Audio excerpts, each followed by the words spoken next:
Welcome into this Monday morning edition. Blue Sky Live here with you today. Chase Parham, Neal, McCready, Clark Ford Studio. Ole Miss knocking off number 4 LSU 24-19 Saturday at Vaught Hemingway Stadium. We will put a bow on that, look back, look ahead, some lines for the week. The Rebels are off. They got a few weeks to celebrate where they are standing here after 5 weeks. Ole Miss 5-0, moved up to number 4 nationally in both major polls. You get a bye week, you get Washington State, and then back-to-back trips to Athens and Norman coming up after that. So we'll discuss those things and plenty more today on the show. A show brought to you every day by Blue Sky locations throughout the state of Mississippi, up and down I-55, North Mississippi, epicenter down in Macomb. And look, catering options. We got plenty of home games remaining, 8 home games on the year, so not done quite yet. They can help you out with catering. They also can take care of your dinner tonight for family, extended family, corporate events, and plenty more. Give them a call. If there is a Sweet Daddy's nearby, they can help you out. And again, coming to you from the Clark Ford Studio. We are. Clark Ford is in Amory, Mississippi, 662-257-1900. Call that number. Ask for our friend Corey Clark. Tell Corey what Ford product you're looking for. He'll send you a quote within 15 minutes in business hours. Right to the bottom line. No hassle, no haggle. You get your quote, and the rest is up to you. You can shop that quote around. You can do what I've done, what I recommend that you do. Let's hop into a Clark Ford today. 662-257-1900. Guest will join this week on the Campbell Clinic hotline. From fractures and sports injuries to complex spine and limb conditions, the pediatric orthopedic physicians at Campbell Clinic in Oxford are the only specialized pediatric orthopedic team in North Mississippi providing expert care for growing bodies. Visit CampbellClinicOxford.com to schedule an appointment or call 901-759-3111. You know, I would be, if I knew that Rain was not a sponsor, I would be concerned if that refrigerator was just in somebody's garage with that exact assortment of alcohol and caffeinated beverages in it. Yeah. I don't know if you guys can see it, or you can only see the top of it. But we've got a ton of the high-powered Rain in there, not the Storms, but the real juice, the leaded. Yeah. And then below it, we got the Tall Boys of the Miller High Life. I mean, it's an eclectic, got some IPAs in there. It's an eclectic edition inside the It looks nice, though. Thank you, Bobblefish. I think I did look good with the mic on my head, my headset on Saturday. Yeah. Doing a little radio. Yeah. I got a call from LSU last week saying, hey, we'd love to have you come on, do a little official broadcast. Talking Rebels and Tigers prior to the game. I talked to Denson Hollis yesterday, and he had the audacity to not even bring it up. Did he not bring it up? Not even bring it up. Yeah. They're probably having meetings today about it. Yeah, that's probably true. Jim, I know way too much to discuss the on-3 scenario and drama that is going on right now. That is not my place, and I've made a post on the board today about one specific part of the contract that I found ludicrous, but beyond that, not much I can say. I'm contemplating something later. Back a little, just Okay. I need to move the camera. I think camera got bumped. Oh, okay, we're good, but it's fine. Yeah, I'm contemplating something for later in the week, but as of now, not right now. So a lot of stuff to get to. You can make all your jokes. For you Ole Miss fans, did you see how many corn dogs got recalled yesterday? Did you see this? No. Think about and also I'm going to make a joke in a second. I'm going to tell you what happened, but this is kind of crazy from a scrap. How much money was lost here? 58 million pounds of corn dogs are recalled because of wood in the batter. Oh, wow. Think about the level of mistake that is, seriously, from a food scrap standpoint. 58 million pounds of corn dogs. I know I've asked this before, but what is the corn dog Louisiana thing? I don't understand it because I think Auburn started it. It's like a carnival worker Louisiana kind of thing. I think I could be wrong. You guys, because it's always been interesting to me as someone who grew up in Louisiana that I don't remember corn dogs being like a part of our. I want to say we have looked this up on the podcast many moons ago, and it was something that maybe Auburn started, to the best of my recollection.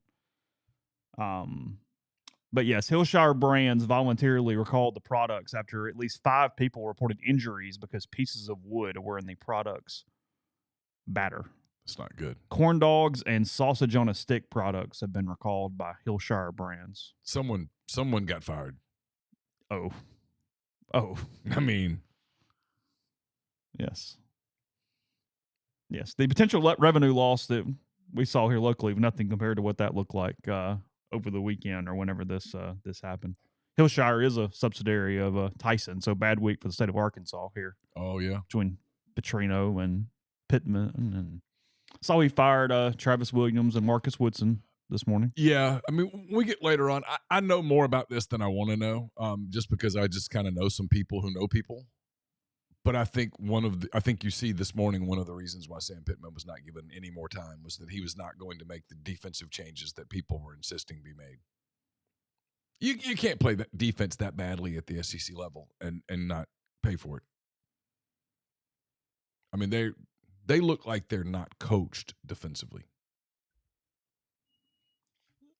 That was a horrendous look on Saturday. Yeah, in every way. Well, once you, I mean, I knew at halftime of that game that Sam Pittman wasn't making it out of Sunday. Leif says, someone that's worked in lots of food processing plants, you don't want to know what goes into your food. I mean, I think it was Jeffrey on Saturday night that had that point. That probably goes for not just hot dogs or sausages or corn dogs, damn near anything. Sure. I mean, if I'm not seeing it come up out of the ground, probably has some semblance of that. Well, I mean, the more processed and packaged your food is, the more it's being manipulated, for lack of a better word. I mean, it's got to be the right time. I don't mind a corn dog. I'm fine with corn dog. Sure. Put a little mustard on there. Yeah. And don't get me wrong, I'm not like offended by it. I know. Yeah, I always think it's interesting because I don't really. You're also from northern Louisiana, which might as well be a different country. Yeah. Yes. But I mean, I've been in South Louisiana a lot, and I don't ever remember like there being a big run on corn dogs. Yeah, we're gonna let my boy Rippy off the hook on that. He was just he had a few cocktails and he was having a moment. It's okay. We're gonna let Brian off the hook. There was a lot on that show. Oh, the topics later on. Yeah, because the look down part. Do what? The part about looking down. Yeah. Yeah, I didn't get to weigh in on that. Yeah, I had thoughts. Did you? Yeah. We had a lot of new people. We've had a lot of new people this year, which is great. We appreciate that. Realtree appreciates that. I'm going to give away this week's winner here during the course of today's show. Again, Realtree.com for all your lifestyle and your hunting needs, leading up to some bigger prizes as the year moves on. But yeah, for the new people, they come in like after 25 minutes, and we've already covered a lot of stuff by then because we've had Jeffrey, had Tyler immediately, and we do hardcore Ole Miss for, I don't know, half hour, 45 minutes, 50 minutes, 55 minutes, and we've done. And I was really careful on this week's show to go micro, then macro. We talked specifically about the game, and then we opened it up to playoff stuff and kind of where Ole Miss is sitting in the season. And then you had a lot of people that I think got out of the stadium after an hour and then logged on. And then it's like, well, it's like, well, we go back. I mean, now we're talking about Memphis or Arkansas or whomever at this. And then we started discussing that, yes, planes can refill in the air. That is, in fact, a real thing. It's like true. You said, it's a YouTube show more than it's a podcast. There's no doubt about that. And it's just hard to get people to understand that. Especially 4 or 5 voices, a podcast, and it's like who's talking, who's saying what. Yeah. Most people have been drinking to some extent. It's a YouTube show. Very much a YouTube show. I start getting blown up with people going, "Where are you?" And I'm like, "I'm writing." What do you think I do? I mean, oh God! Like, where are you? Why are you not on the show? It's like, well, I'm, and you're not. And by you messaging me right now is not speeding up my arrival on the show. This did not expedite the proceedings. No, I'm just telling you. Yeah. So, and one guy was like, "Why can't you respond?" And it's, I'm right.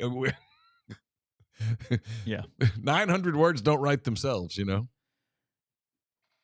So, look, cell signals were kind of bad even on Friday. That's how I knew town was busy, is that I couldn't get a signal on the square on Friday at lunch. Yeah. I had to get closer to campus before I could get a signal. That happened to me the Friday before the Tulane game, and I remember thinking, boy, this LSU thing is going to be a zoo. A lot of stuff to kind of go back to today, but remember a lot of content up, Rebels 24/7. Everything from after the game yesterday, Neal's 10 Thoughts up, Lane Kiffin with a really good interview during his weekly local media Zoom last night.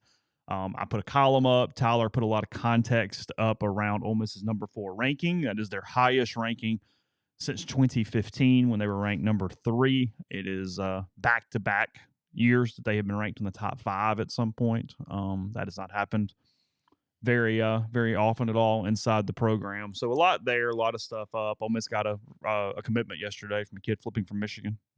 Story on that up from Tom Loy as well. Dorian Barney. There you go, up on the site. So a ton of stuff, and then we'll hit some of that as well. But you guys are kind of stuck in a pretty cool spot that you don't get very often, especially during the season and in today's environment, is you get a win over a top 5 team, a rival. You sort of get the perfect game day. That's why I wrote a column yesterday. I was just, I led with the fact that I'd gone to church and somebody walked up and was like, "Hey, this is awesome. The Grove, the game, weather." And I thought, we're probably not me, but I'm watching you guys as the collective fan base saying that enough. Everything jumps to what's next. It's, can Chambliss win the Heisman? Can you go to the playoff? Can you do all this stuff? And it's like, hey, take a minute. You made a lot of memories with it. The people you were in the stands with yesterday. I wasn't there because I had to leave at halftime because I did the post-game show, but the after the game was really cool with the band and the songs and all the stuff. You guys got sort of this perfect day in every way. The weather was awesome. It was the Chamber of Commerce afternoon, and you got the good day in the Grove and the whole deal, and you sort of dominated the game. I wrote yesterday, Neal and I were discussing it, I think, maybe on the post-game show with the other guys. I forget who. But if you're Ole Miss, you wouldn't have traded any of your offensive position groups with LSU on Saturday. None of them. No. Including Trinidad Chambliss over Garrett Nussmeier in this iteration of Nussmeier. Yeah. So it's kind of this perfect scenario, and it's like, hey, you got a bye week. You got Washington State, which you're going to kick the hell out of, however badly you want to kick the hell out of them on that day. And then you get ready for business after that, and we'll start doing all that stuff. But everything else can take a second here. Your fans, because you're investing all this time and energy and money, you hope to have moments like yesterday. Sit in the moment for a minute. It's going to be all right. Yeah. And then move on. I have 2 thoughts. One is there's a line in the series finale of The Office. Yeah, I know. Where Andy Bernard, I can almost not talk about it without choking up. I love the show. It's my favorite show.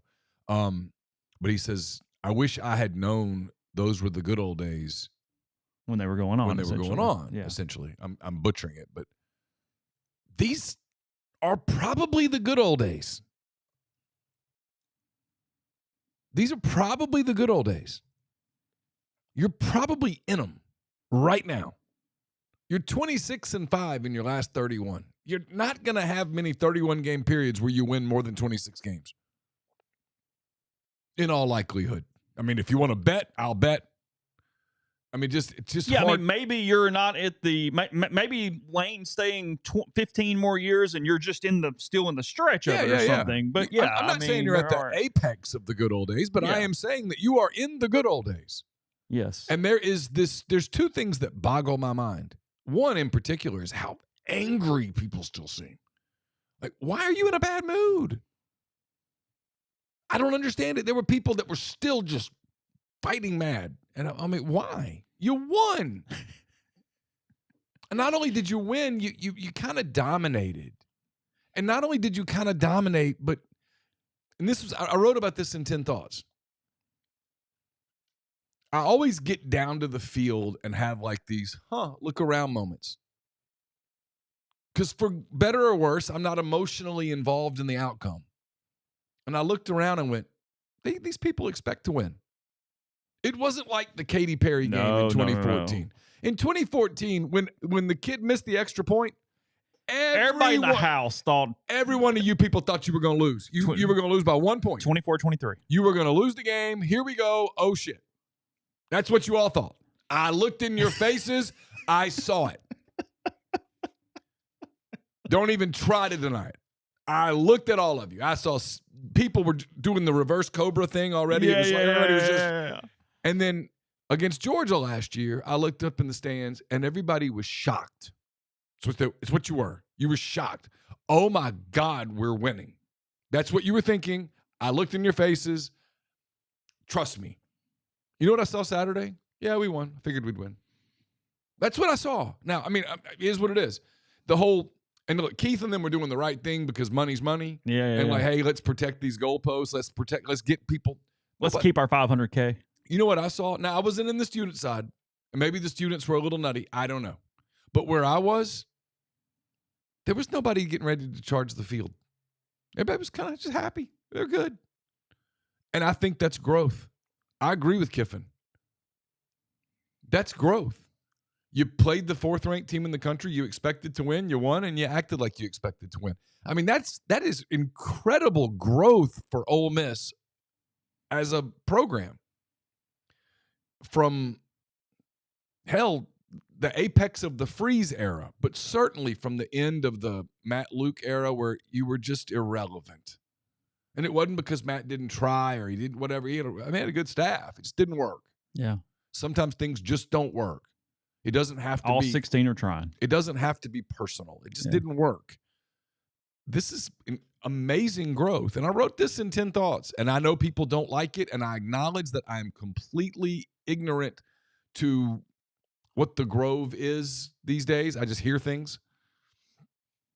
Your stadium looks amazing at 5:30, 6 o'clock as you're putting a game away. It does. At night, from my dark. perspective, It looks a little dark. and I don't mean this in a critical way, Vaught-Hemingway just looks dark. It's dark. I didn't see I have watched some of the TV replay. Yeah. I think Vaught-Hemingway looks best in the late afternoon. My opinion. Yeah. It's just an opinion. I know why people want night games, but I'll tell you that place was loud Saturday. I think the Ole Miss fan base makes the most noise at that hour. Because 5:30, 6 o'clock. What I've noticed with night games, and the Arkansas game was one of these, everybody's kind of drunk. And as the hangover kicks in and the buzz wears off, you're not as loud. Uh-huh. It's my observation. No big deal. Not fighting words. I'm not only, if anybody thinks I'm campaigning, I'm not at all. Just observations. It's the overall transformation. It's damn near everything. It's the in-game experience. The marketing staff has done a phenomenal job improving the overall experience of games. They've got a very difficult job because of the stupid ass man in a red hat. No offense to him, it's not his fault. And yet there are things to sort of keep your attention. Like I said, I was only kind of catching on TV and in videos, but as mentioned in the stream, I thought after the game, even keeping everybody in the stands and you're playing the songs and you're doing the kind of the obvious things, but sometimes that's all it takes is to do the obvious things and let people enjoy it. Sure. Dancing Queen worked. Calling Baton Rouge worked. Like it worked on Saturday night. Everything sort of worked. And I guess that was my whole point was, you just simply look like an elite national college football program, which is what you have been for the last few years, period. And that's what you were. You were favored in the game. You won the rivalry game. And LSU, I mean, Lane pointed out, LSU stormed the field on Ole Miss last year. Yeah. Yeah. And yet. Look, you're a playoff spot away from being a blue blood. But to your point, I mean, I can't tell people how to feel or how to act. I mean, who am I? It's not my spot. But you guys should probably try to, and I'm not saying people in our thread, a lot of people with us do, but enjoy it. It's okay. You don't have to fret about the Georgia game 19 days out. I would like to know from a band standpoint, do they just know how to play music and like understand the hand signals? Like, does Ole Miss's band prepare to play neck like on Monday? I would think. In case they win, hey, look, we win, we're going to do this, so let's go ahead and probably be pretty tough just to knock that out spontaneously. Well, I think so too, but I would be curious at the logistics of that, is how early you're putting in things to rag your opponent should you win the game. Yeah. That was where my mind went as I was watching that on Saturday night. I don't know how many people LSU brought to town, but there weren't a lot of LSU people in the stadium. There really weren't. It didn't look like it, did it? They brought their whole band. Their band's awesome. I love their band. Say what you want. Their band. Yeah, I do like their band. Their band is fantastic. I like their band. I like Bama's band. Yeah. I like those two bands. The LSU band's badass. It just is.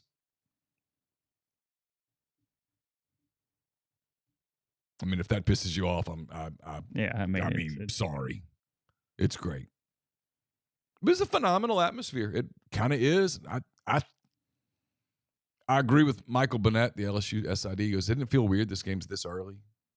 And I was like, I mean, he meant in the calendar. And I was like, yeah, It's a game that belongs in October.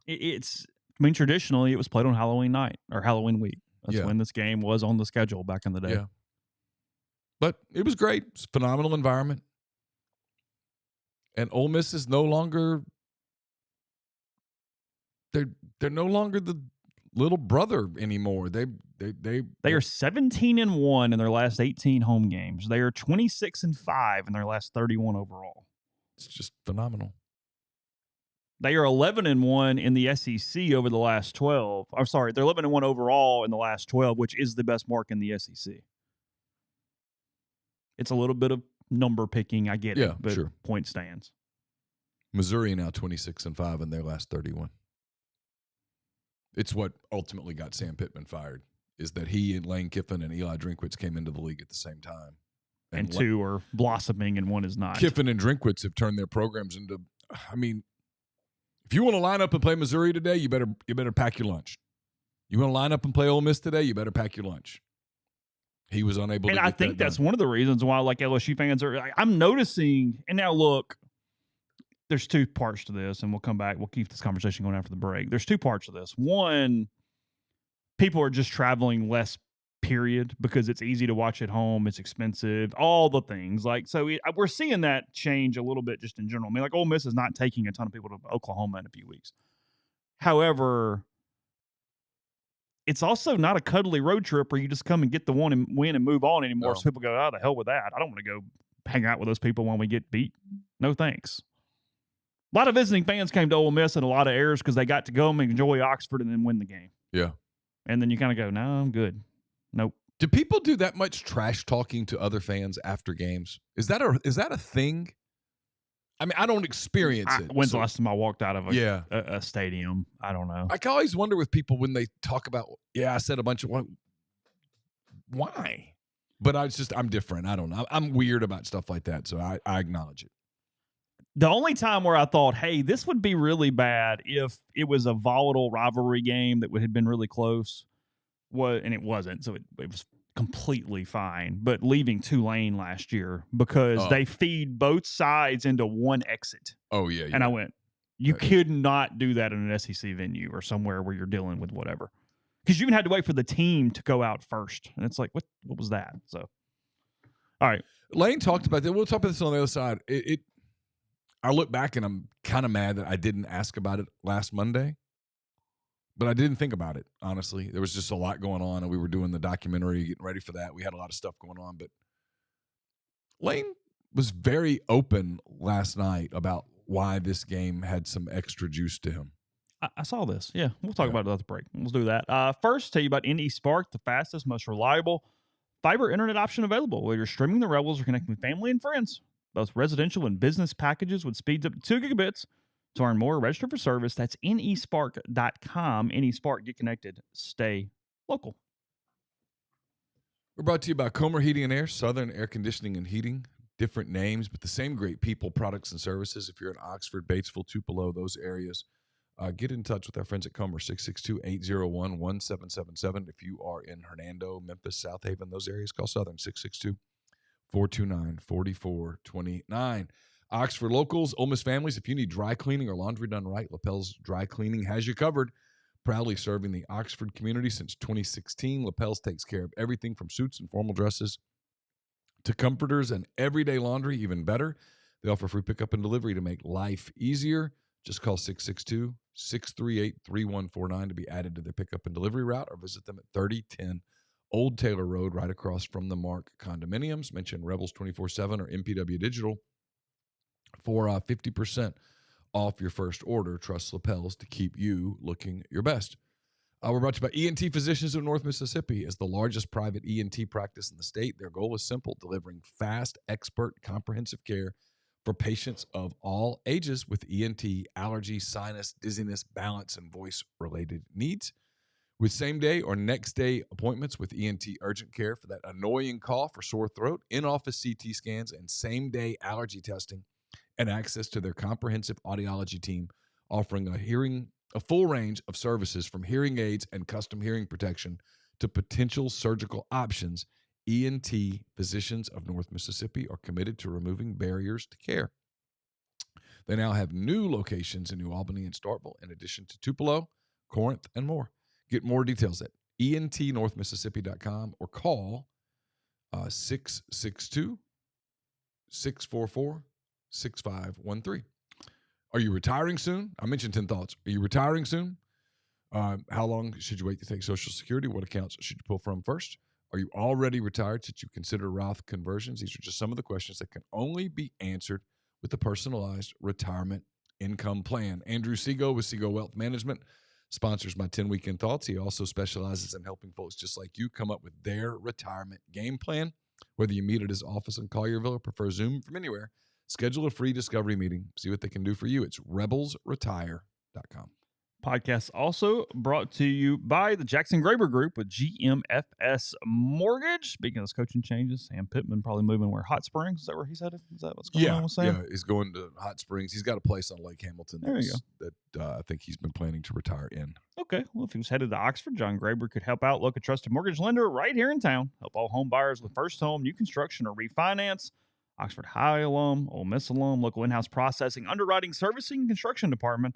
Wide range of options, including conventional FHA, VA, USDA, jumbo, and plenty more. So whether you're buying home, refinancing, or just have questions, that's gmfsmortgage.com/GAGG or 662-762-4502. Podcast also brought to you by New Albany Pharmacy and Solutions. That's newalbanypharmacy.com, 140 Fairfield Drive in New Albany, 662-539-7777. Family-owned pharmacy with excellent service, wide range of gifts for all ages, home decor, jewelry, and plenty more.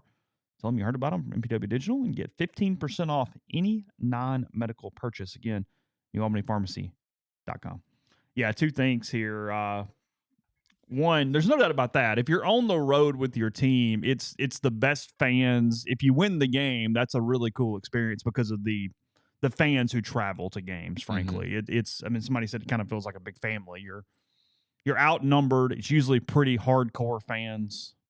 Yeah, it's. I get that for sure. Yeah. There's no doubt about that. And yes, a couple people mentioning Athens.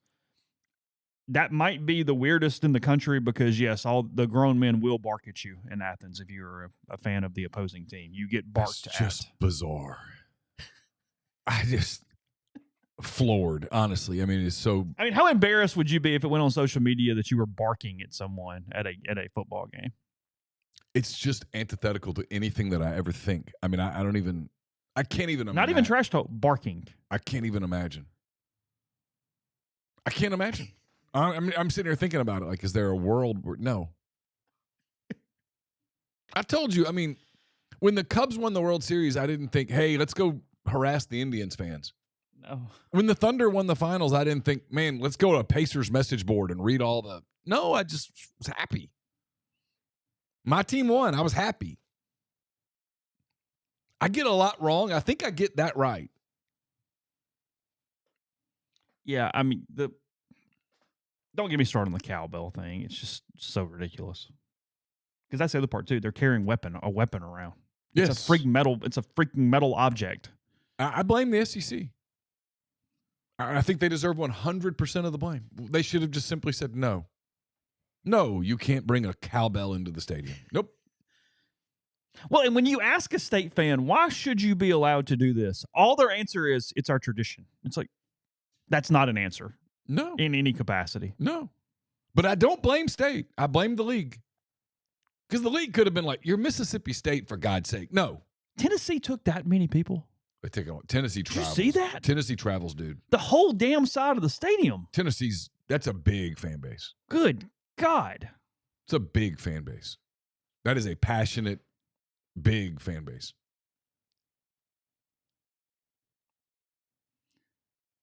Yeah, a Florida fan chomping at you, whatever. Okay, fine. Swing your arms. It's weird as hell, but sure. Go ahead. I mean, if you're walking around going, like, okay, you're not an alligator. Yeah, Brent says he's never threatened at State last weekend. No, I don't think most people are threatened. I just don't think the bell should be allowed. It's not the same. No, they're nice people.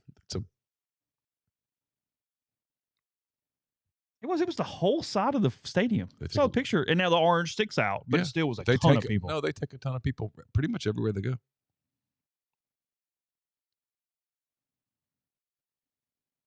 State played well, though. played really hard. They played hard. So Cole Kubelik said that this morning in his thoughts. It was the first thing on Mississippi State was they played hard. Not wrong. Well, look, because I know I saw what it looks like when a team doesn't play hard. It happens. You and me have covered teams that didn't play hard. I don't use the Q word, and I came close. It happens. I've covered teams that almost Q-worded. Oh, they did. Come on. I know. Come on. Yeah. Basketball, football. I've covered teams that night. Their care level was low. Let's put it that way. Okay. The level of commitment was low. State I think you got to give Jeff a ton of credit for that. They play hard. They are completely in. They're better than they were a year ago by leaps and bounds. Credit where it's due. Brent, guy in our stream, Tennessee fan, says they play damn hard. Stupid to call for a whiteout with the balls in orange. They run the ball well. They could beat an SEC team, maybe Texas. Interesting prediction there. Yeah. I'm not sold on Texas yet. No, I'm not either. I've got Texas ranked low in the SEC.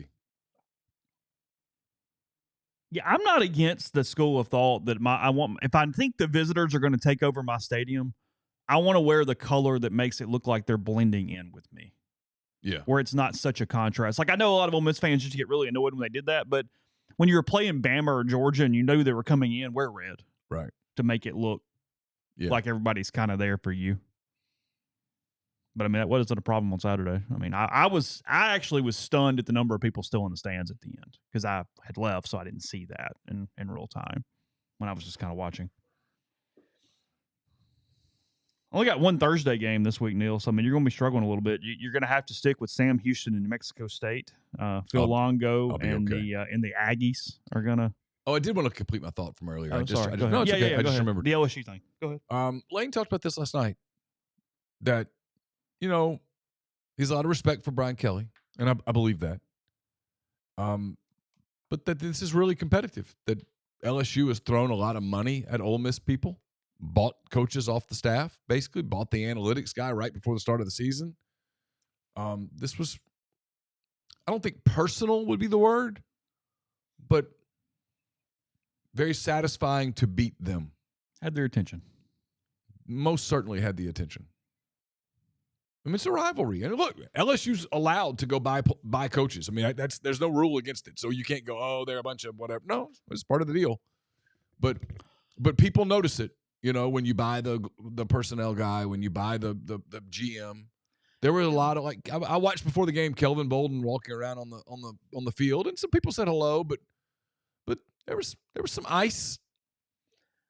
Well, some of it is that I think Ole Miss fans have sort of put the LSU rivalry in its right context. You know, for the longest time, it's like for Ole Miss fans, the team you wanted to beat the most was LSU. The team you least wanted to lose to was State. Mm-hmm. That's not the same thing. LSU doesn't have that traditional rival, and what has been this is a complete outsider's view, but I'm listening to I listen to Moscona a good bit, so I'm listening to him talk and different things, and it's almost like LSU, they know Ole Miss has kind of returned as that rival, but they don't want to admit it, and they don't want that to be who it is, and they're sort of kicking and screaming as this thing plays out the last few years, because you know, somebody pointed out, was like, well, I mean, y'all rushed the field against them like 3 times, Chief, in the last 10 years. Yeah. And it's like, yeah, but it's like, no, just let it. It's okay. It's where you are right now. Yeah. It's one of your permanents. It's going to stick. Well, I mean, if you're an LSU fan and you're like, okay, what's our path to the national title? The Ole Miss game can't be a toss-up. Yeah.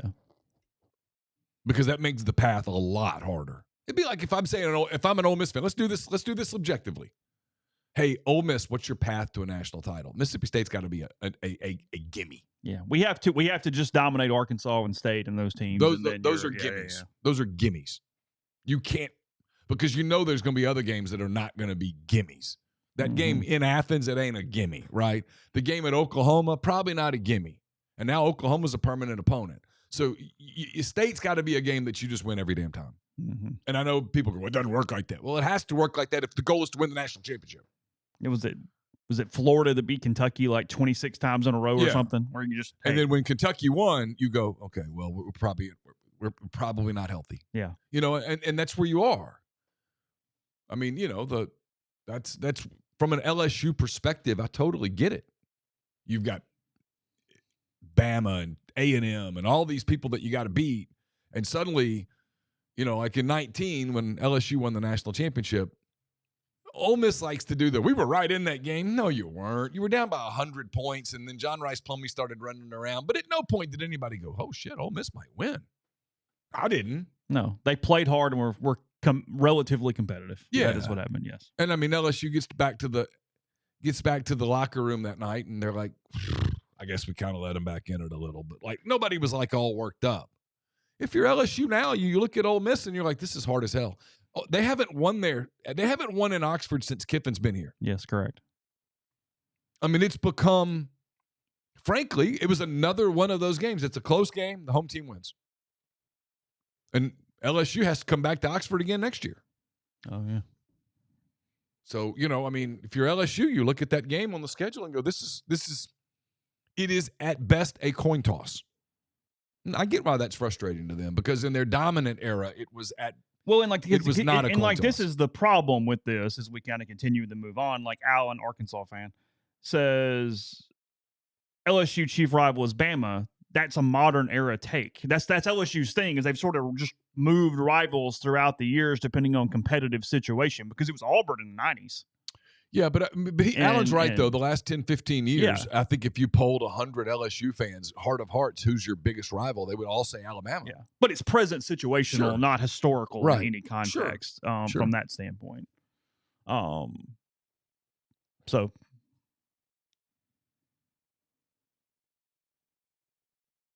Look, I'm not going to get into the Moscona thing because it's an open date and I'm going to enjoy some downtime. He has laid the groundwork for what's coming today. Now, he was wrong. He underestimated Ole Miss. Everybody's all worked up about it. He had an opinion. It was a faulty opinion, but thank God we have opinions sometimes. But But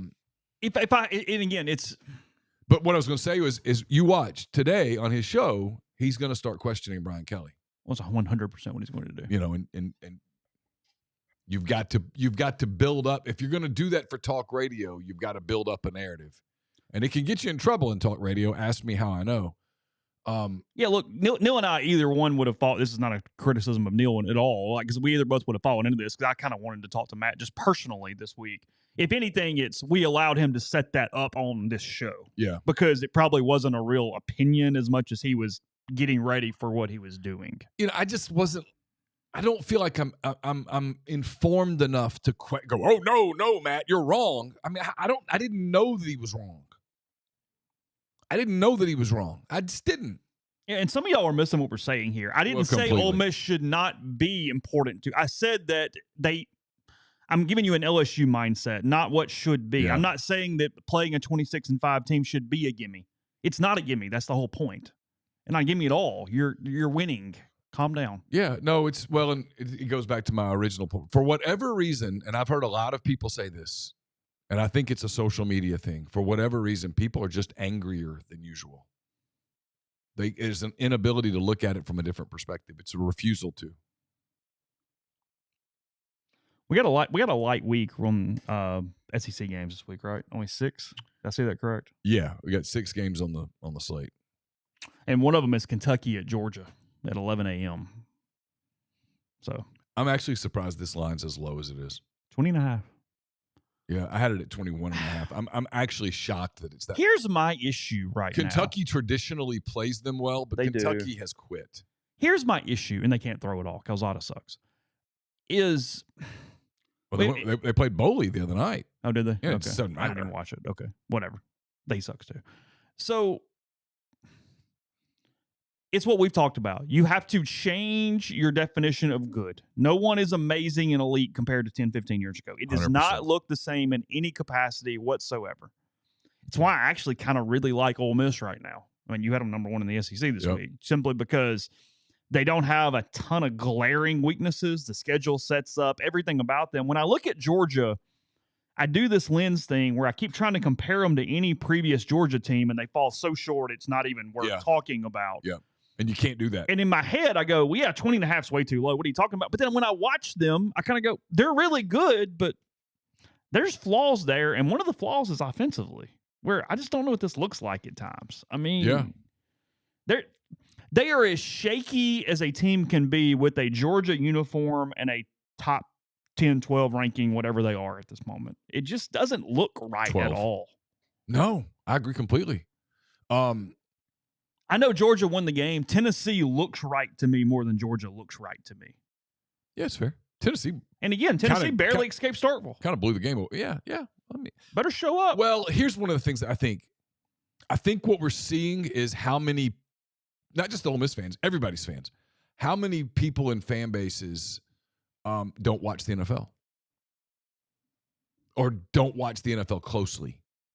Because what you're getting in SEC right now is a mini NFL where there's just not a lot of difference between teams. I got home at, what time was it, Chase? Because I talked to you on the way back. So it was 9:30.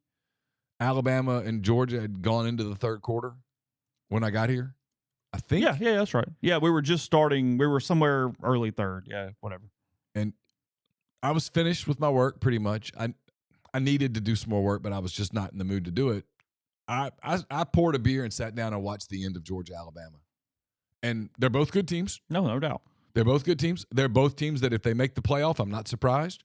They're both teams that if they make playoff runs, I'm not surprised. So let me be clear on that. But neither of those teams are the dominant Georgia, Alabama teams of the past. And that's not a knock on Kirby Smart or Kalen DeBoer. It is, I think we have to begin to acknowledge that this is what's happened with the portal and with NIL and everybody kind of bought in general, is that you're just not going to be able to accumulate teams full of serviceable depth.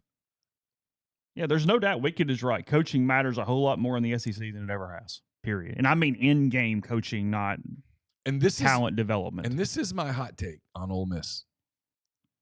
I don't even know that it's a hot take. In a league full of really good coaches and really good coaching staffs, I'm not sure, and I hate the word the best because that means, I'm going to put it this way. In the tier. I don't think anyone has a better coaching staff. I don't think there's a coaching staff in the country that has more impact on a game than Ole Miss does. There are probably some that have as much impact. Yeah, of course. But I don't know that there are any that have more. I thought Ole Miss out-coached LSU Saturday, in addition to other things. And I don't mean trick them with fumble. You don't mean eye candies and stuff. Yeah, no, but I just thought they out-schemed them. Yeah. I mean, if you look at Ole Miss's offensive room, it's not just Lane. Charlie Weiss Jr. has been around, guys. I mean, if you watch the documentary, he was in the booth up there with Sarkisian with Alabama and Kiffin. Charlie's been around a little bit. To assume that Charlie doesn't have a pretty strong knowledge of offensive schematics, you're kidding yourself. Joe Judge was a former NFL head coach. Yeah, I mean, who at one point was the leading candidate to be the Mississippi State coach. Fisher Ray's really good. Dane Stevens is really good. That's a lot of brain power kind of behind the quarterback room. Well, you and I were talking about during the game. He made the plays, but they did so much to help Trinidad during that game, especially early when he was swimming a little bit and it took a second and he thought, oh, hell, I don't know. And they found a way to make that thing work. And then they get LSU on the two most critical potentially plays of the game on essentially the same play that they didn't recover, the little right flare out thing where they get the fourth down and down on the other end too. I got to tell you, the one play that changed my whole perspective of Ole Miss this season was fourth quarter, 3rd and 14. And they don't roll it. They drop Chambliss back in a traditional set. The offensive line clears a window for him, and he throws the ball basically right at the umpire's head into a window. It was 3rd and 14. 3rd and 14. It was 3rd and 14 from the Ole Miss 47 or 48. Yes. Yeah. I mean, and he had on the possession before had thrown a pick, and LSU had gotten a field goal out of it. So at 17-13, it was the first time in the game that I thought LSU's got a little momentum right here. And I'd kind of said to somebody, it looks like Nussmeier's figuring a couple of things out. Sure enough, they got a touchdown drive, But that throw, when he made that throw, I can't repeat what I said out loud, but in my mind, I made a mental note. I built my whole column around that drive, which I think was old journalism that nobody likes anymore. I really liked my column on Saturday, and it got no feedback, and so I clearly fumbled. But I thought it was really good, and I usually think my work sucks. But I watched that drive, and I went, this team's ceiling is higher than I thought it was. It was the first play of the season where I thought this team could not only make the playoffs, but they could make a playoff run. They've got kind of weapons everywhere. And if you go back and look, the first half of the Arkansas game counts. But if you go back to halftime of the Arkansas game, defensively, they've been really good since then. They're interesting. They're an interesting team. I don't want to get into 19 days of Georgia buildup because I just don't. We got plenty of time to do that down the road. Oklahoma still plays Texas before we get to any of that. Yeah, we still know with Oklahoma what their quarterback situation is going to be for a minute, with Mateer. Which sucks for him, by the way, because he was having a really good season. I hate when kids get hurt. I just do. But it was I didn't go to bed till much late Saturday than I intended to because you said later than me because I just kind of avoided it. I said I have to sleep. I'm just going to bed. I'll deal with it tomorrow. Well, I was mad at myself, but I ended up on the phone with people, but it was the first. I went to bed Saturday night or Sunday morning going, 8-4 is on the table for Ole Miss, but it was the first time that I went 12-0 is kind of on the table. Do I think Ole Miss is going 12-0? No, I don't think anyone's going 12-0. I don't. But it's on the table. And that late Saturday night was the first time that I thought that's on the table. I did not think before the season that 12-0 was on the table. No, there was two things on the table. We'll get to that right after the break and keep talking. First, tell you about the firm that is in Oxford, Mississippi. They are our exclusive partner for our internship program. More content coming from those here this week. And if your home and auto insurance keeps going up, let the folks at the firm, proud Liberty Mutual and Safeco Insurance Agency partner, take a look. Founded by Ole Miss alum Brian Hayden. They service the entire Southeastern Conference footprint. Let their team of licensed professionals review your insurance needs, put together coverages that protect you and your family without breaking the bank. Schedule a consultation by calling 662-236-1101 or emailing staff@thefirmsouth.com. That's 662-236-1101, staff@thefirmsouth.com. We're brought to you by Arnett's Fine Jewelry. It's a fourth-generation jeweler located in the old Lamons Jewelry Building, North Lamar Avenue in Oxford. They basically offer everything you could want in jewelry, from repair to obviously gift giving and much more. They've got everything you're looking for: flexible bangles, diamond pendants, earrings, stackable diamonds, you name it, they've got it. They want to be your jeweler, and we're going to get to October here this week. So getting closer to gift giving time, be aware of Arnett's. Speaking of gift giving, College Corner would be great for gifts for the Ole Miss fan in your life. Plenty of polos, tees, quarter zips, hoodies, all of that in stock. More than 4,000 square feet of the best Rebel gear in Oxford, so don't fight the traffic on the Square or Jackson Avenue. Instead, just drop by their new location at the Oxford Commons right across from the new Chick-fil-A. You can also go to them online at collegecornerstore.com. We're brought to you by Kaiser Flooring. Kaiser Flooring changed the game in our house. We redid our upstairs after Carson left for college, yanked out all the nasty carpet, put in new floors, looks so much cleaner, feels so much nicer, feels bigger. They can do all of that for you, too. They did phenomenal work. They were so professional, communicated incredibly well. They'll do that for you, too. The Oxford location, Batesville location, you can also check them out online at kaiserflooring.com. Also brought to you by Argent Wealth. Formerly Pinnacle Wealth, Argent's based in Ridgeland, Mississippi, with clients in more than 20 states. They provide detailed, specialized investment management, financial planning, retirement planning for individuals and businesses, and much more. At Argent, investing is treated like a commodity. Decisions are made using objective information and research, not emotions. So regardless of your level of wealth, Argent will sit down with you, listen to your goals, study your expenses, and put forth a comprehensive, detailed financial and retirement plan built just for you. It's myargentwealth.com. And we're brought to you by John Edwards, Regency Travel Incorporated in Memphis. John's part of Virtuoso. It's a worldwide network of travel partners that allows him to supply his clients with added values, unique benefits simply not available to other travelers. Get in touch with John, give him some parameters, give him a budget, and he will help you create a special trip that creates a lifetime of unique memories. It's 901-494-3387 or jedwards@regencytravel.net. It's a bye week, but it's a great time to go ahead and look ahead for some of those tailgate packages the rest of the season. A couple different options for you with that. Johnston Hill Creamery, johnstonhillcreamery.com. They take orders all the way through the week of the game. Catering trays, sandwich trays, desserts, and plenty more. They're located inside Chicory Market. I'll get to them in a second. But you can also find them at johnstonhillcreamery.com.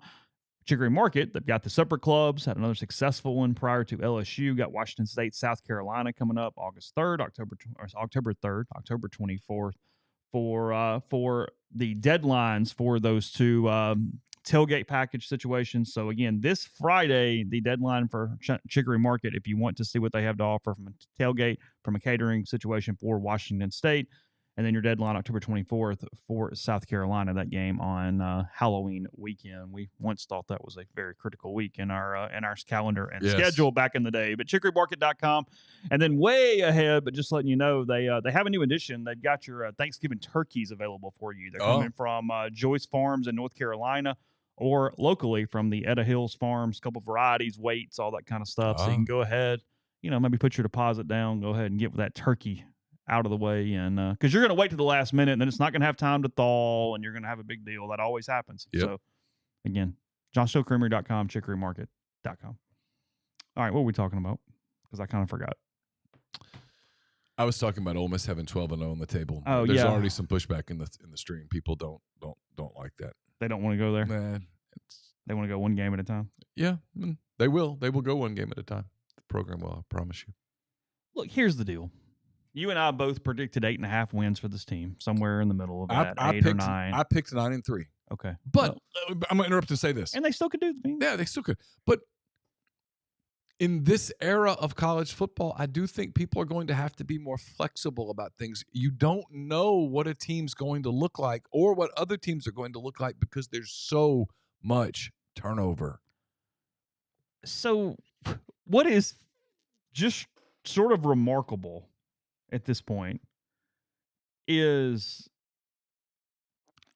and you wrote it yesterday, we're through 5 weeks, Ole Miss is the highest ranked SEC team as of this moment. Yeah.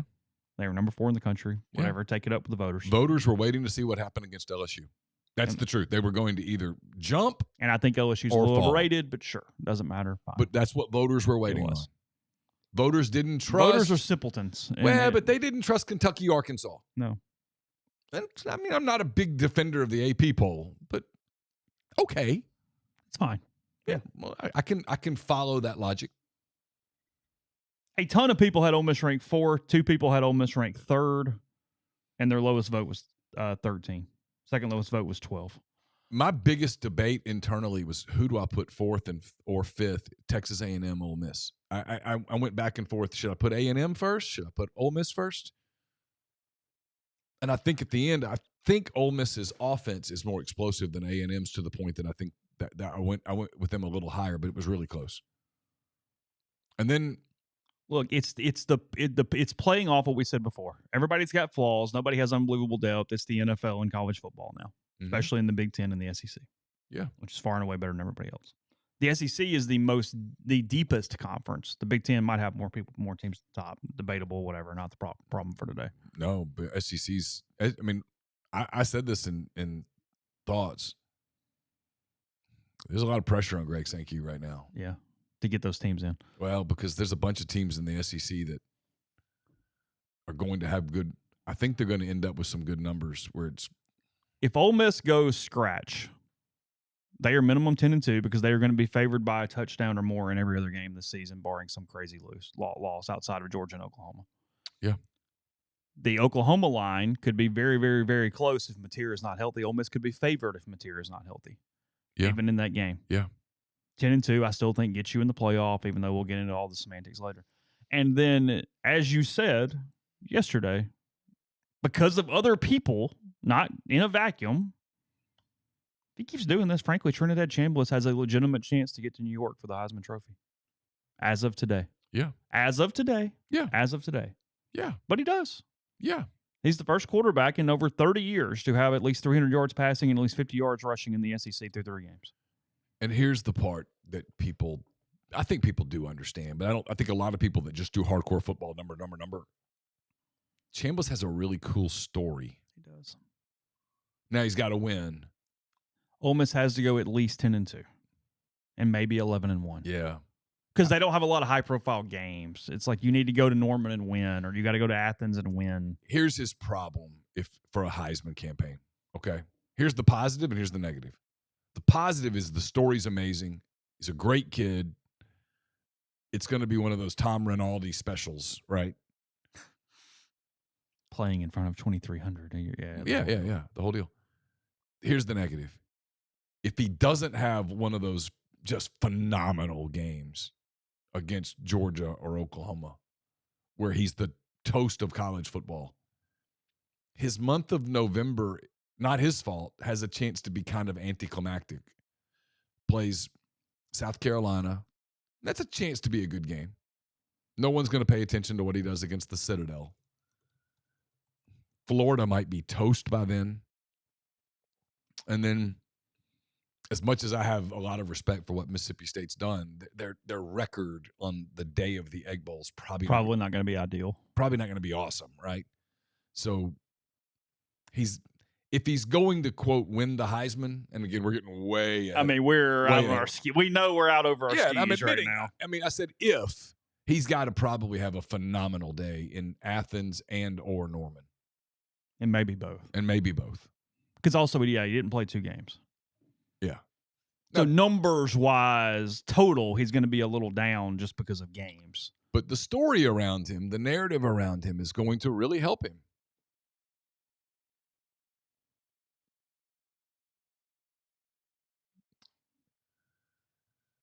The Heisman, Bobblefish makes the joke about they remember in November about Houston Nutt, but the Heisman has a lot of recency bias baked in. And look, I'm guilty. I vote.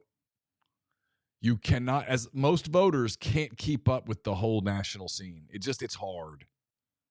And most of the voters are beat writers. People who focus on one team, who talk about one team, who write about one team. It's hard for me to properly quantify Dante Moore's impact at Oregon when I don't see Oregon play. It's hard for me to properly really dive into what Ohio State does when I don't see Ohio State play. I understand every bit of logic, and he knows way more than I do football-wise. Tyler Siskey says you play Austin Simmons. I don't know how in the hell you take Trinidad Chambliss off the field right now. I agree. I just don't. I just don't. I don't either, and I don't think they're going to. And Grind has a good point. Ty Simpson's up there right now. He might be your biggest SEC competitor right now. Because, look, he was terrific. Here's my Alabama-Georgia thing. I get Bama won the game. Duh, I picked them. That was complete luck, but whatever. The better team won the game. Yeah, I think so. I think the better team won the game.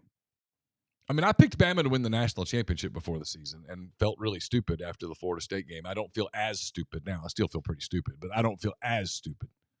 Simpson was great the other night. Talking about a well-coached team. That team, DeBoer, Grubbs, Womack, that's a pretty strong staff now. They're a good team.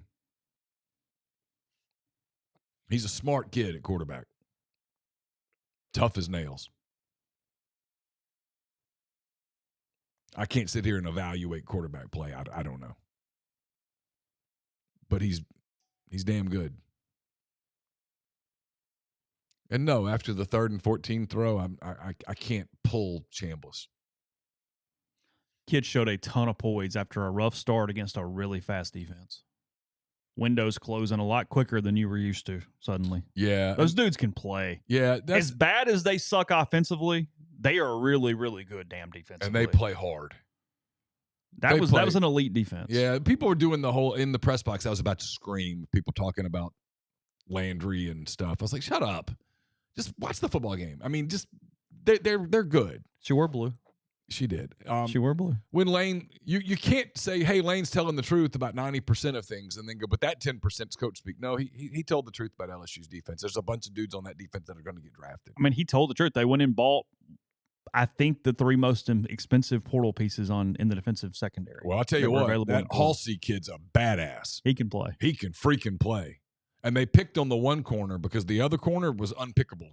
Yeah. They're good. They did go after the other kid. They did. Yeah. But that other corner over there, jeez. Yeah, I don't know what in the world Brian Kelly or whoever was calling the play was thinking on that 2-point conversion. Good God, what are you doing? You can't run the ball at all. We're going to run this just zero dive. Like, what are you doing? Bizarre. I'm going to catch them in it? I mean, I also was going to say, we don't talk enough about guys who don't put up a ton of stats.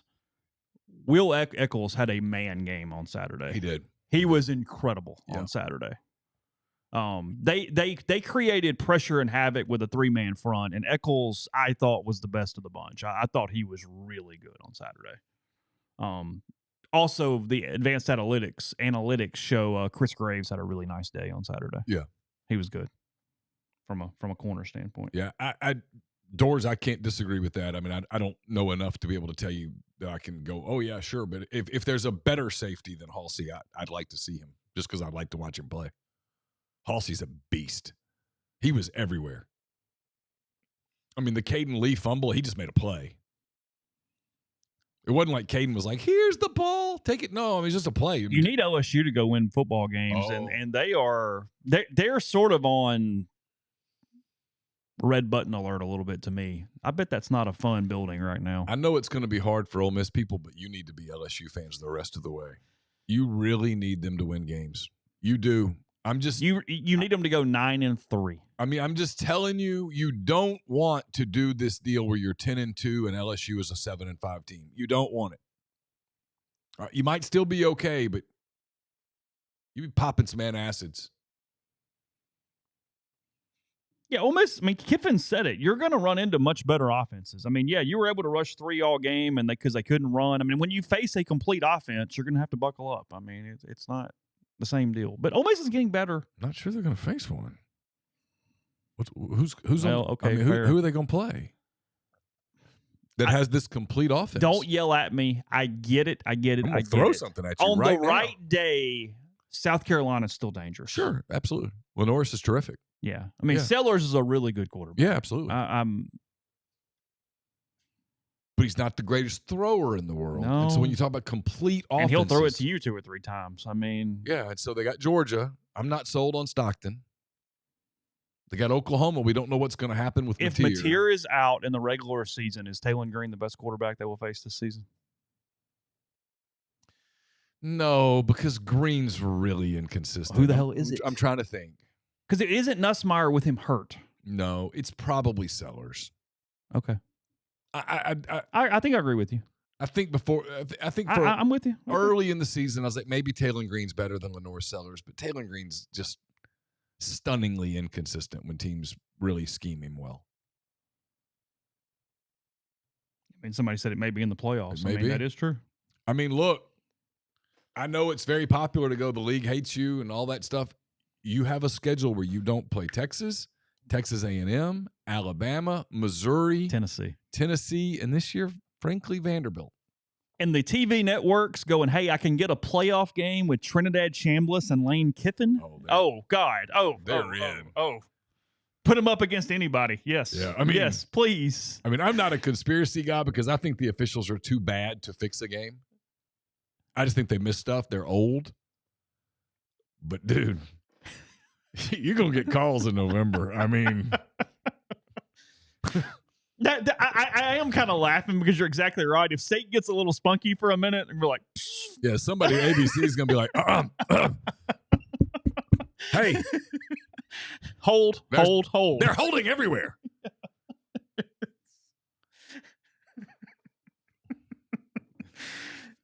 I mean, God. I get why that line of thought is. I mean, I do it too. You know, like that Thunder Nugget series. I was like, oh my God, they're getting every call. But no. Neal even thinks they're wearing the right uniforms against LSU with the powder now. The powder white. They did. Yeah. It's a better uniform than the other one. I mean, it is. But the overall picture, because LSU's in their white jerseys and their yellow pants and their yellow cap. It's a great. The sun shining. I mean, LSU screwed it up on us about 10 years ago by wearing their best suit, but they didn't wear that suit. Was when they wore the all whites. Yeah. That day. I realize I'm just giving unpopular takes here, but LSU's uniforms are epic. They're great. We said it back then. I don't know between uniform scheme and person. When Leonard Fournette gets out in the white, and you went, whoa, okay. Oh, yeah. That's the football player right there. That's him. Yeah. Okay. I don't know how that team loses. And yet they did. They got their ass kicked. Yeah, but boy, nobody has ever won a pregame better than LSU won a pregame that day. It was as dominant a pregame performance as I've ever seen. Texas and Florida might be the most boring game in the history of the world Saturday at 2:30. I have zero interest in this game other than like watching a car wreck. Yeah, I mean, I'm planning Texas being ranked 9th. I'm planning to take a Saturday off from football, but I will say that I think the interesting thing here is Florida's defense, if it's engaged, is really good. And Texas's offense has not proven to be very good. I mean, Arch Manning's going to have to put some things together against a really good defense. This defense is good now. Yeah. Now, their offense sucks. It's a million miles away from good. They're LSU light. There's a part of me that has this game kind of circled. Like, I know, I do too. Kind of weird. I could be wrong so easily, but that's kind of where I am. Kind of Billy Napier's last stand, one last chance. Game day in Tuscaloosa on Saturday. Yeah. Vanderbilt, the Commodores, and the Crimson Tide. We have to stop this cute cuddly. 5-0 Vanderbilt, 3-1 Alabama. Bama minus 9.5. Giving 9.5 to your boys from. I mean, my money's on Bama minus the number, but I mean, not really. I don't have any money on this at all. But if I had to put money on it, that's where I'd go. But look, Vanderbilt's going to play you. They're going to play you. They're going to line up and they're going to try to take the run away. They're good defensively. They're going to put the game in Simpson's hands, and I think he's good enough to good enough to do it. I don't know that they have anybody who can guard Williams. And then Kane's had some time to get ready for this one. They did a lot of advanced work on this one in the summer.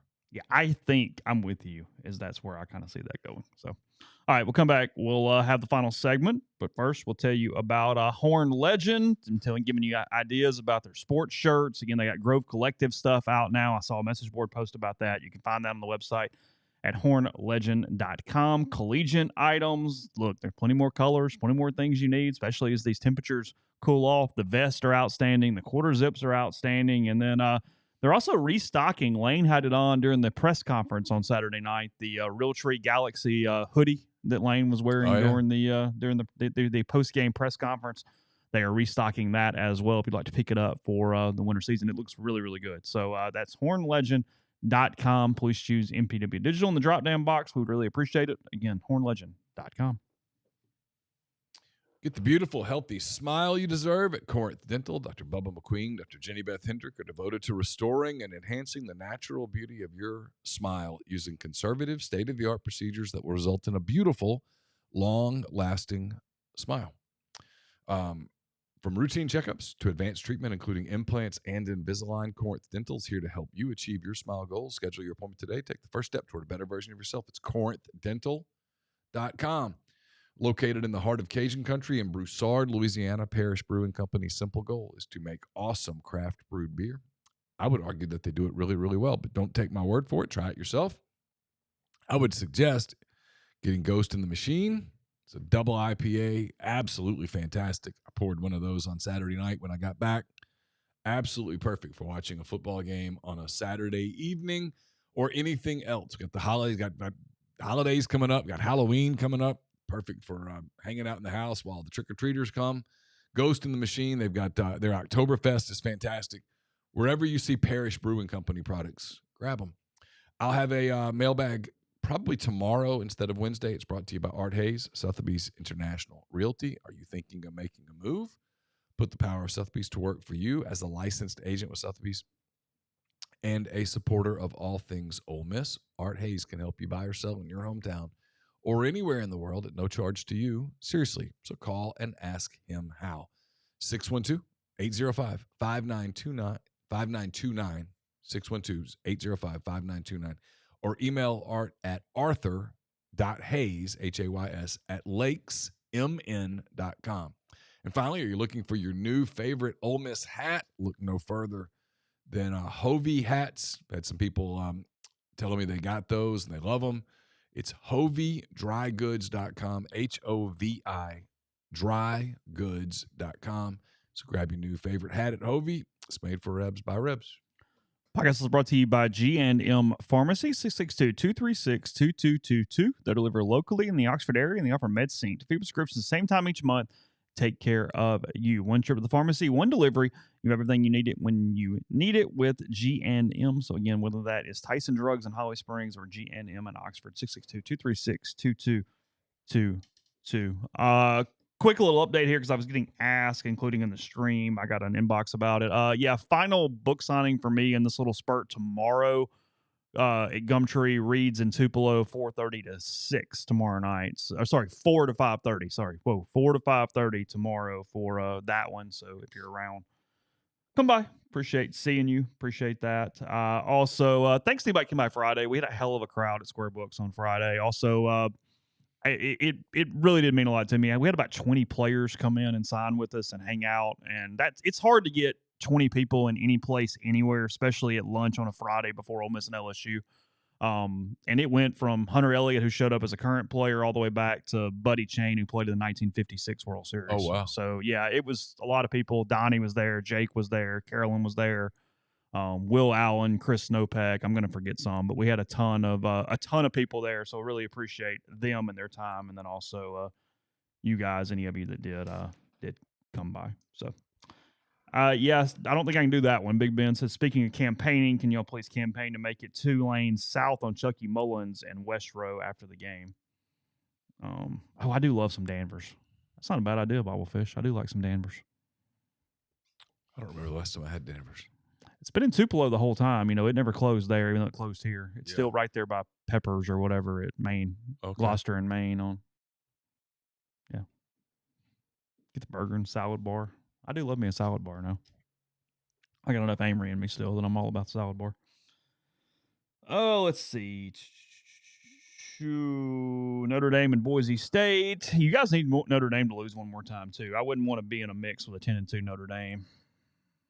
Just saying. 10-2 Notre Dame's getting in. Yeah.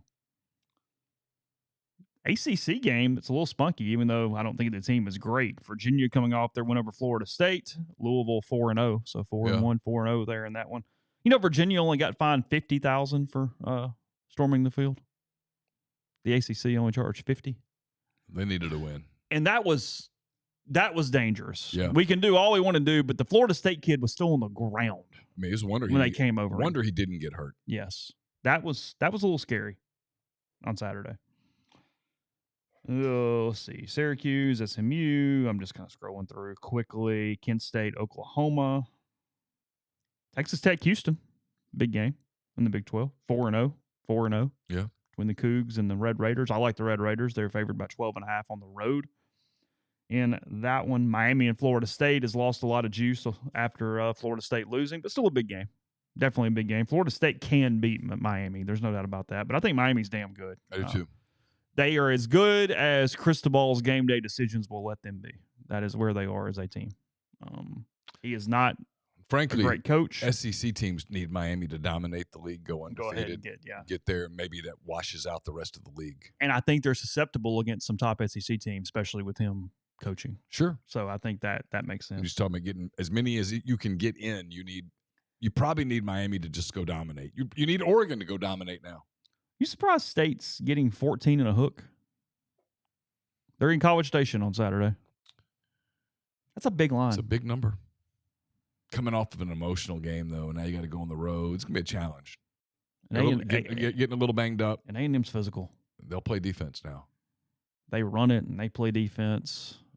Because I thought Auburn played pretty well on Saturday. I just couldn't see it. There was no. I mean, their offense was just so limited. Yeah. But they play. I mean, they just are what they are. I tried. We're overdoing this in some ways with Auburn. You look at them and you just see what you see. There's not a lot of mystery there. They can't really throw the ball. They run it all right. Play pretty good defense. They're just not quite good enough. That's the answer. Well, they're just not quite good enough. It's going to get interesting with that deal because their next two games are, I think, Missouri and Georgia. Talking about Auburn. Is that right? You might not want to lose them both. Yeah, let me break out the readers here. Auburn's off this week. Then they play Georgia and Missouri, both at home. Now they get a reprieve after that if they can survive it. They go at Arkansas. They've quit. Kentucky at home. They've quit.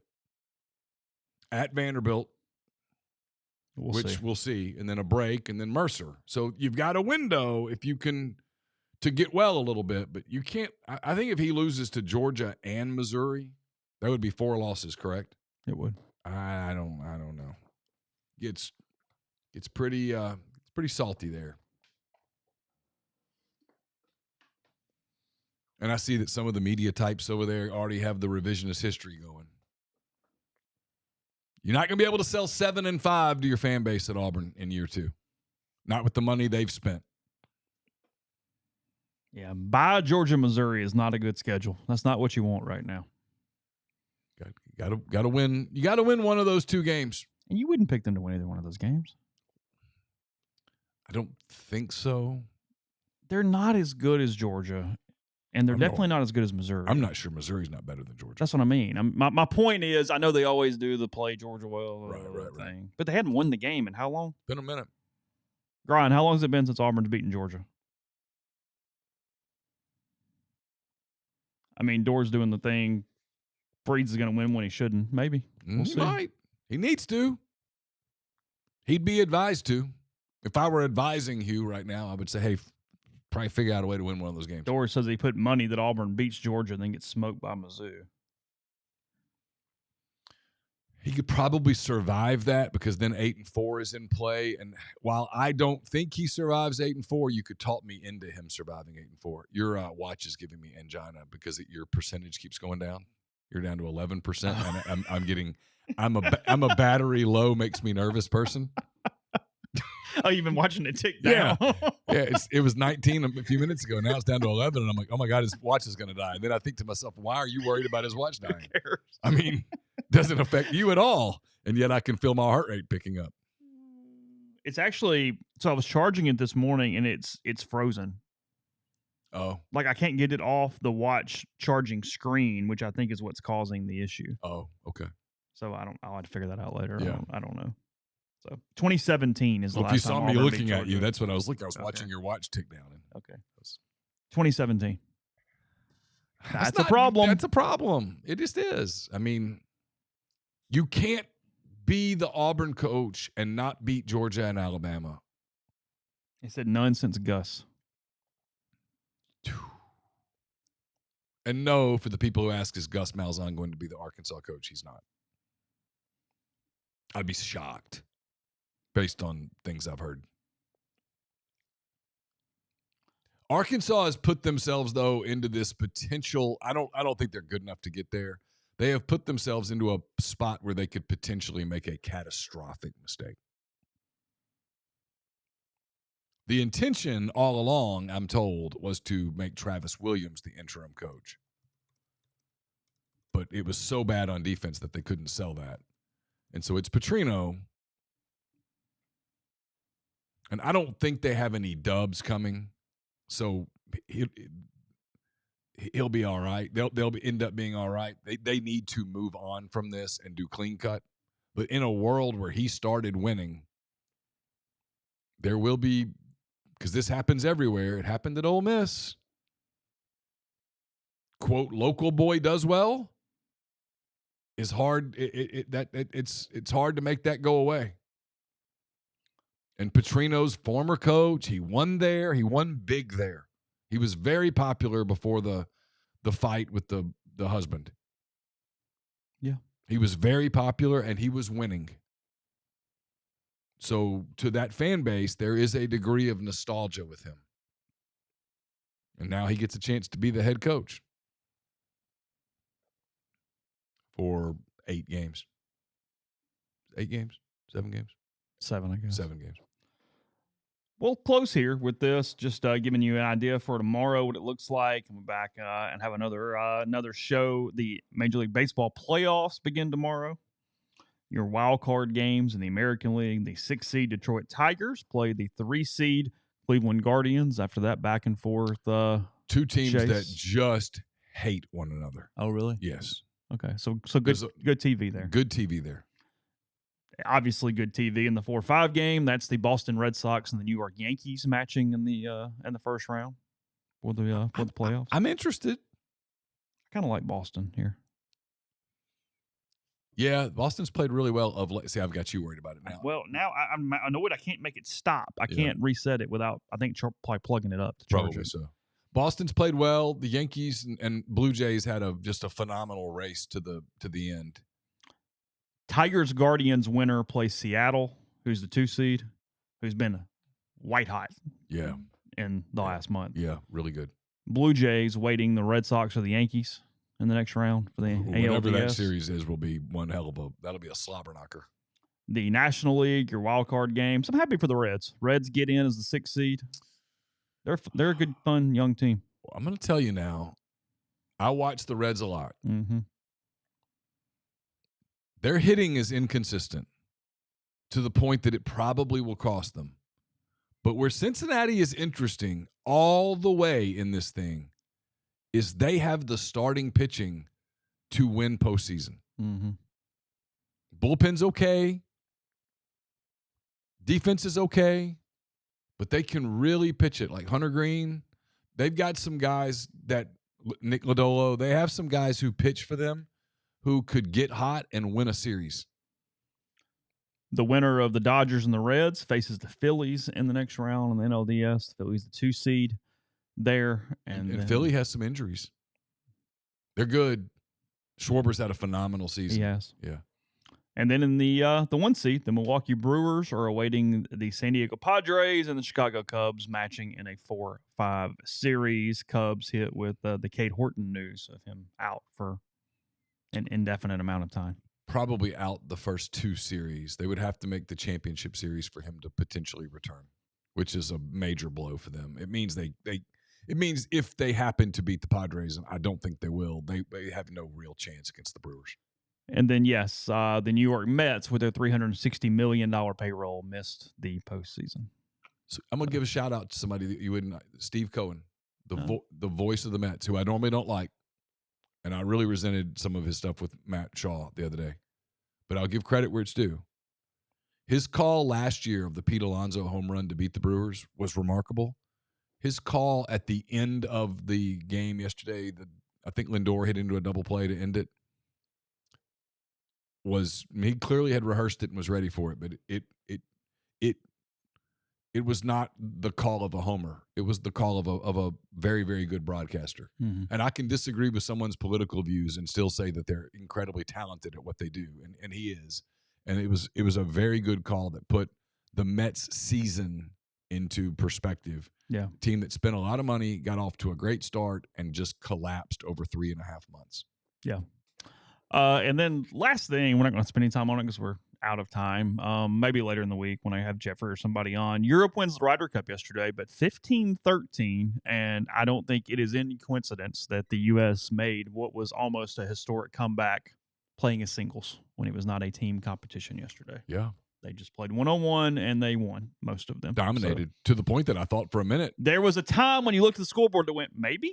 Well, if the one dude the shot right before the one that clinched it for Europe, if he hits that putt, yeah, I think the Americans end up winning the Ryder think that Cup. was Hatton against Harris English, if I remember correctly. I can't remember. The guy from Europe, it might have been Russell Henley.